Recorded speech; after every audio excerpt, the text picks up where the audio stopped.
નાનપણા રસોઈ ઘરમાં આપણું સ્વાગત. આજે આપણે બનાવશું સોજીના ગુલાબજાંબુ. એ ઘી વગર. આપણે ઘી કે માવાની જરૂર નહીં પડે. આ ખાંડ લીધી છે ફટકી, અડધી વાટકી દૂધ છે. દૂધમાં આપણે સોજી શેકશું. આ એક વાટકી સોજી છે. આ ઇલાયચીનો પાવડર છે અને આ મલાઈ નાખશું આપણે. ચાલુ કરશું. આ તળવા માટે તેલ લેશું આપણે. આમાં ગુલાબજાંબુ તળશું.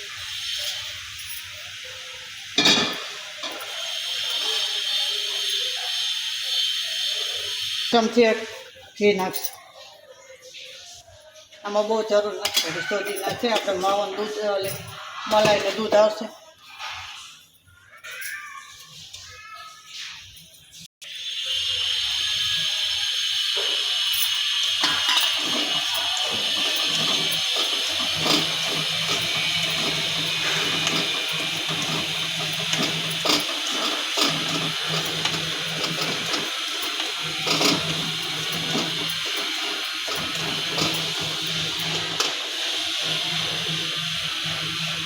આપણે દૂધ નાખી દઈશું.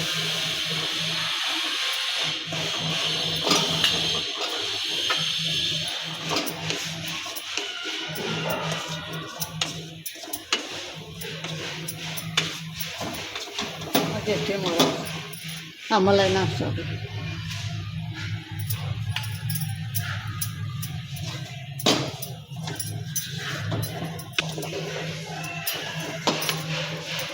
હવે આપણે આ માવો ઓલો કરી લીધો છે. હવે આને ઉતારી લઈશું. ગેસ બંધ કરી દઈશું.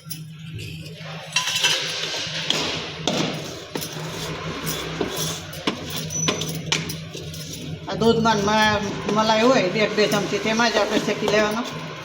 દૂધ નાખી દેવાનું. હવે આને આપણે ઠરવા દઈશું. ઠરે આપણે ગેસ ચાલુ કરે.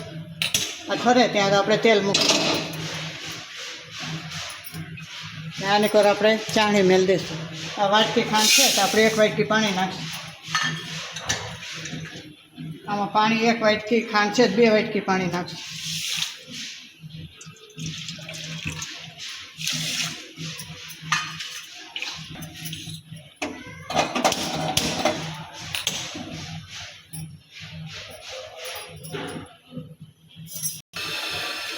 આપણે આને એકદમ મસળી લેવાનું. ગુલાબજાંબુ આપણા ફાટે નહીં એટલા માટે આપણે સેજ ગરમ હોય ને એમાં મસળી નાખો એટલે બધું મિક્સ થઈ જાય.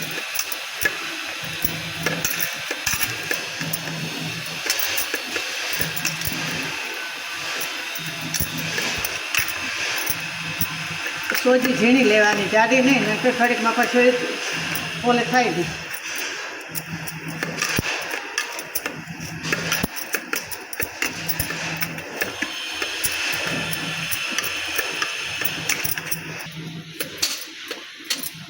હવે આપણે બધું મિક્સ કરી લીધું છે. સોજી આપણી ઠરી ગઈ છે. તો આપણે હવે રસગુલ્લા વાલે જોઈ લઈએ કે વરે છે કે આવી રીતના થઈ જાય. માવાની જેમ જ થઈ જાય. હવે આપણે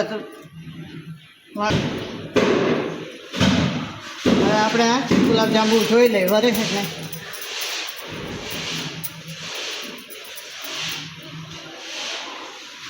સરસ ફરી જાય છે. આવી રીતના આપણે બધાય બનાવી લઈશું.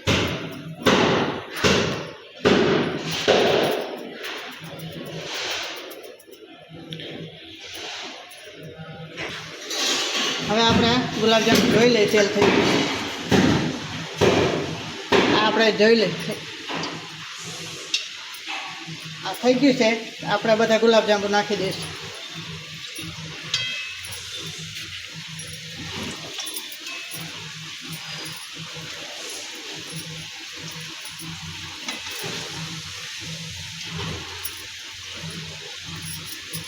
ધીમો તાપ રાખવાનો.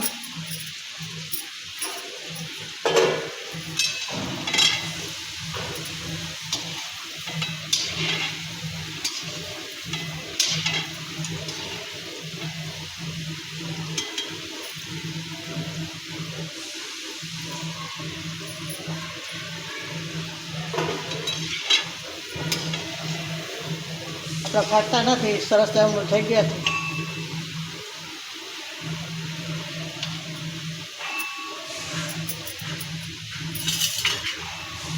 હવે આપણા ચાસણી છે એમાં આપણે ઇલાયચી નાખી દઈશું થોડીક, એટલે આનો સ્વાદ સારો આવે છે.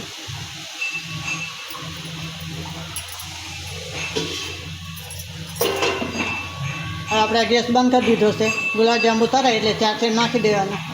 આમાં આપણે કંઈ તારવાળી ચાસણી કરવાની નથી, ખાલી ખાંડ ઓગળી એવી જ કરવાની.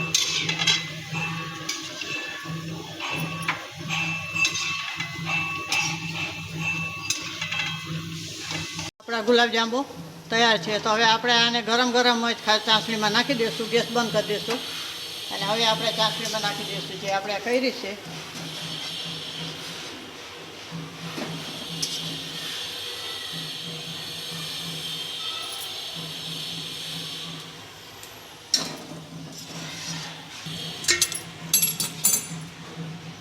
હવે આપણે ચાસણીમાં 2 થી 2.5 કલાક રાખવાનું. વધારે 3 કલાક જેવું રહે તો વાંધો ને, જેમ વધારે તેમ સારા થાય. એટલે આને આપણે 2 કલાક જેવા રાખી દઈશું.